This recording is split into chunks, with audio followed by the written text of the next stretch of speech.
Bienvenidos a Ley y el Aula, Perspectivas Actuales, un espacio donde exploraremos a fondo la Ley General en Educación en el contexto real y sobre todo actual.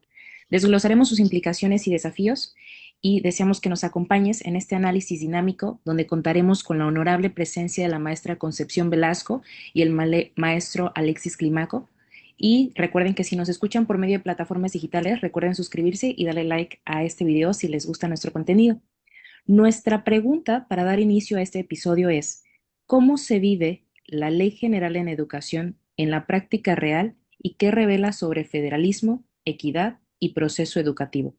Recordemos que la Ley General de Educación es el marco legal para garantizar el derecho a la educación y en todos sus niveles, sobre todo siendo laica, gratuita, obligatoria, inclusiva y sobre todo universal con validez oficial. En conjunto con el federalismo, es el modelo de gestión entre el gobierno federal y las entidades federativas permiten que cada estado se adapte a sus necesidades locales. Haciendo esta muy breve introducción, cedo la palabra a la maestra Concepción Velasco para enfatizar más sobre el federalismo educativo y su alcance. Adelante. Buenas noches, maestra. Buenas noches, público que nos acompaña el día de hoy. Creo que es muy importante abordar el tema del federalismo educativo, ya que este refiere a la administración pública y jurídica que distribuye el poder educativo entre diferentes niveles de gobierno, es decir, a esa corresponsabilidad en la educación que se da en México. En otras palabras, se busca la forma en que organizándose todos puedan garantizar, ya sea con los medios o los recursos necesarios, una educación integral de calidad y gratuita, fortaleciendo de esta manera lo establecido en el artículo tercero constitucional y en la Ley General de Educación. ¿Cómo se da esta organización? Se dice que la educación es descentralizada porque va en los diferentes niveles de gobierno, primero el federal, de ahí al estatal, de ahí al municipal y de ahí viene también el institucional, que es dentro de la escuela. Pero si nos referimos a los planes y programas de estudio, estos todavía son a nivel nacional. Ya después el docente se encarga de contextualizarlo a su comunidad o a la institución donde trabaje, pero se manejan de manera nacional. Entonces aquí es como algo híbrido, como que es descentralizado, pero a la vez aún sigue siendo centralizado. Ahora, por ejemplo, como platicábamos antes de iniciar este podcast, si en algo estuvimos de acuerdo es que hay muchos casos de escuelas lejanas o que se encuentran en las montañas que están en el abandono, ya sea porque su infraestructura no es la adecuada o porque les hace falta recursos para poderle dar mantenimiento, eh, techos, cimientos, paredes en mal estado, es decir, no cuenta con las instalaciones adecuadas para garantizar ser una escuela inclusiva y adecuada a las necesidades de los estudiantes que tanto se mencionan en las normas que se rigen para garantizar la educación. Hay escuelas que ni siquiera cuentan con lo básico y pues no tienen ese recurso para poder darle ese mantenimiento y pues es muy utópico que puedan tener las instalaciones adecuadas para personas que necesiten o que presenten necesidades especiales. Y entonces es ahí donde el derecho a la inclusión pues se empieza a poner en riesgo. Así es, y yo creo que va muy de la mano con un tema que yo sé que perfectamente nos vas a orientar, que es la equidad en la educación. ¿Qué nos puedes comentar al respecto, maestro Clímaco? Me encantaría oírlo. Claro que sí, maestra. Bueno, hablando en este segmento, el segmento 3, la equidad en la educación, y de acuerdo a a la Ley General de la Educación, pues prácticamente aparecen diversos puntos en los cuales enfatizan o se crean estos puntos precisamente para mejorar la educación en nuestro país. Voy a dar dos ejemplos muy claros.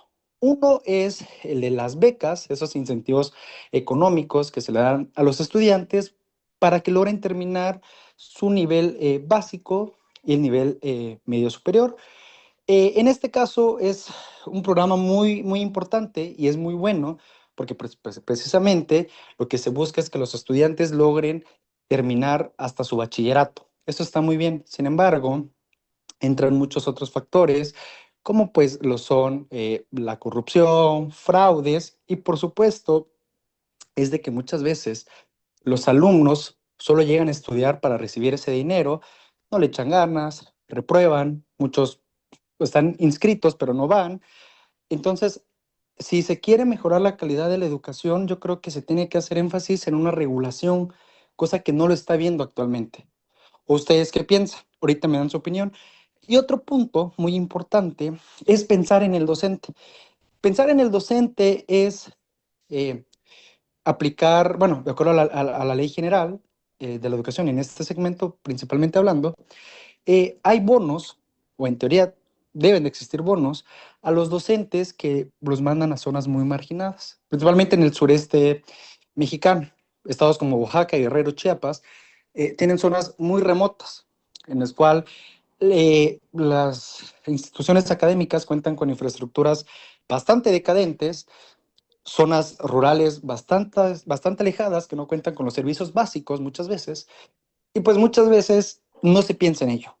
Entonces, se tiene que pensar en el alumno, por supuesto, en el docente, por supuesto, porque docentes y alumnos somos los actores de la educación, pero también en la infraestructura de las escuelas, porque al final de cuentas es donde se hace la educación. ¿Ustedes qué me pueden comentar, compañeras?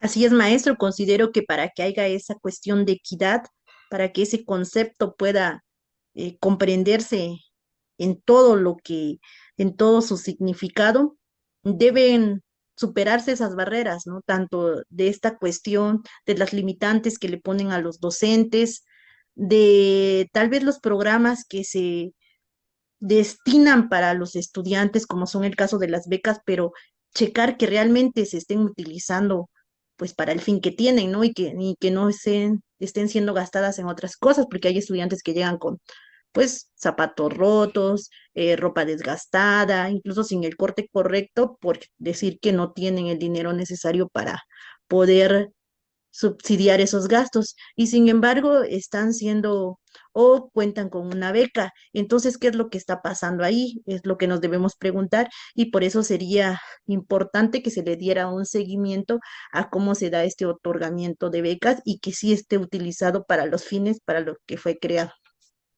Así es, sobre todo Así es. condicionamiento. Creo que esa sería la palabra, condicionamiento, porque como bien lo dijo el maestro Climaco, es tanto el docente como el alumno es prioritario, pero así de prioritario tienen que ser los programas sociales. Y en este Así mismo es. tenor existe el proceso educativo. Aterrizando el proceso educativo, un punto clave, como coincidíamos para la mejora continua de la educación, es el acompañamiento docente que va muy de la mano con las tutorías. El docente tiene que ser visto como un agente de cambio o un guía más que un simple instructor. Al menos en mi experiencia educativa, yo soy egresada de la Universidad del Caribe, observé mucho la cercanía del docente por medio de las tutorías, al menos cuando en este caso los alumnos, o incidían reprobando una materia o tenían ciertas cantidad de asignaturas limitadas porque uno escogía su plan de estudios en esos momentos. Del primero al tercer semestre lo elegía la escuela y de adelante lo escogía el alumno dependiendo de sus horarios y se acercaba a las tutorías. El tutor que se asignaba hacía el acompañamiento puntual para que se pudiera concluir con las asignaturas de forma efectiva. Y había un citatorio diario para ver los avances, resolver dudas al respecto de las materias y demás. En mi caso particular, yo sí fui una alumna con materias condicionadas, porque mi último semestre me lo tuvieron que condicionar por el tema de la oferta de las asignaturas y por el tema de concluir mis prácticas. Yo al menos sí vi esta ejemplificación de los programas sociales porque me mandaron a un pueblo mágico que es Jalpan de Serra, que se encuentra en Querétaro, donde la educación es súper mega remota y me mandaron en específico a una empresa que se llama Sierra Gorda Ecotours. Sierra Gorda Ecotours va muy de la mano con el turismo a lo que ahora llaman eco-friendly, que no afecte el ambiente, porque era muy derivado de mi carrera, que es turismo sustentable con enfoque al turismo alternativo, con el acercamiento a las comunidades. Entonces, yo sí puntualizo mucho en que el docente siempre va a ser visto como guía y deberías de darle todas las herramientas necesarias para que así sea. ¿No están de acuerdo con eso? Así es, maestra, más que de acuerdo. Sí, completamente. Yo siento que nada más, como punto de vista, se debe de mejorar muchas veces los programas de estudios o las progresiones, como se llamen en cualquier subsistema, precisamente para adecuar o moldear la educación, entre el docente y el alumno. Así es, así es. Y en este mismo tenor, maestra Velasco, ¿qué nos puede hablar de lo inicio, de la Ley General en Educación? Me encantaría igual escucharla, por favor. Empálpenos de esta información. Sí, gracias, maestra. Creo que con relación a la Ley General de Educación, como marco integrador, es decir, como un marco que integra diversas disposiciones y principios para garantizar el derecho a la educación, estableciendo las bases legales para el funcionamiento y desarrollo del sistema educativo y asegurando a la vez que la educación sea equitativa, inclusiva y de calidad para todos, promoviendo así el desarrollo integral de las personas, el respeto a la diversidad y el acceso a la educación para todos sin importar el origen social, económico o cultural, es de suma importancia para lograr todos los principios que marca la educación. Es importante remarcar que esta ley define los derechos y obligaciones de los distintos actores involucrados para asegurar de esta forma que la educación sea realmente un derecho fundamental garantizado por el Estado, como se marca en cada una de las normas que hemos analizado hasta el momento. Pero la pregunta aquí ¿es esto realmente así? ¿La Ley General de Educación realmente habilita soluciones en nuestros contextos o se queda solo en lo teórico, es decir, solo en lo normativo? Porque si nos damos cuenta, muchas veces está descontextualizada de lo que realmente pasa en las comunidades. Yo sí creo que hay mucho avance. El tema es de que existen limitantes. Entonces, sí se está aplicando de forma correcta, sí. Tenemos muchos retos a nivel nacional también, pero eh, alguna de las coherencias o incoherencias de su aplicación es que se dice que es una educación de excelencia y creo que todavía hay muchos rubros que cubrir para que sea excelente y sobre todo inclusiva. No sé qué, no, no hay como mucha información y no hay mucho alcance en estos dos conceptos, inclusividad y excelencia. Eso es lo que yo creo. Yo considero que en la teoría está muy bien, y en la teoría sí se ha avanzado demasiado, en la práctica también se ha avanzado, pero no tanto como en la teoría. Ese es mi punto de vista.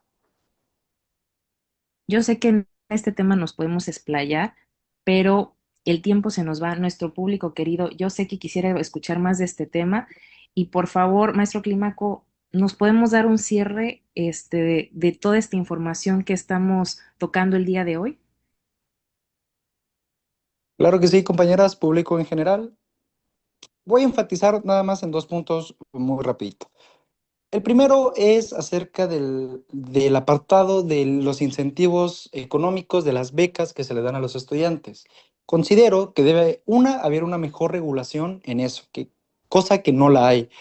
Dos, a pesar de esos incentivos que se les da a los alumnos para que puedan terminar hasta su bachillerato, muchas veces no lo aprovechan, lo gastan en otras cosas, menos en escuela, alumnos que solo van reprobando, o alumnos que ni siquiera, que solo se inscriben, pero no van a la escuela. Yo creo que ahí está mal, debe de haber una mejor regulación, ¿no? Esa es la parte de las becas. También todavía hay gente, hay jóvenes que todavía no los mandan a la escuela y los padres prefieren ponerlos a trabajar. Sería muy interesante y muy importante hacer un consenso en las zonas más alejadas de los estados para explayar y explicar estos temas a los padres de familia y de tal manera incentivar para que sus hijos pues logren estudiar. Y el segundo punto es con lo que dije también hace rato. Al maestro también no deben de dejar a un lado. Al final de cuentas, los dos principales actores en la educación es docente y es alumno. Y hay muchos maestros que los mandan a zonas remotas, que los mandan a escuelas con infraestructuras muy decadentes, y es una. Incentivar al maestro con bonos económicos para su traslado. Hay muchas veces en esos lugares no hay los servicios básicos, entonces surgen muchos gastos de imprevisto. Pero dos, la infraestructura educativa, las escuelas, deben de mejorarse demasiado, porque ahí es, al final de cuentas, en donde se da la educación. Y solo cierro con esta frase diciendo, una política educativa más equitativa comienza cuando se garantiza que todos los estudiantes tengan igualdad de oportunidades y recursos para aprender, sin importar su origen socioeconómico, étnico o de género. Muchas gracias. Excelente. Me encantó la frase con la que concluyó Maestro Clímaco. Creo que es muy puntual a todos los temas que desearíamos explayarnos un poquito más. Y le agradezco al público que nos está escuchando el día de hoy. Les recuerdo como al inicio, si les gusta nuestro contenido, no olviden darles un like a nuestro contenido y suscribirse a nuestras páginas oficiales. De esta manera hacemos el cierre y los esperamos en un próximo episodio. Les agradecemos. Buenas noches. Buenas noches. Buenas noches. Gracias.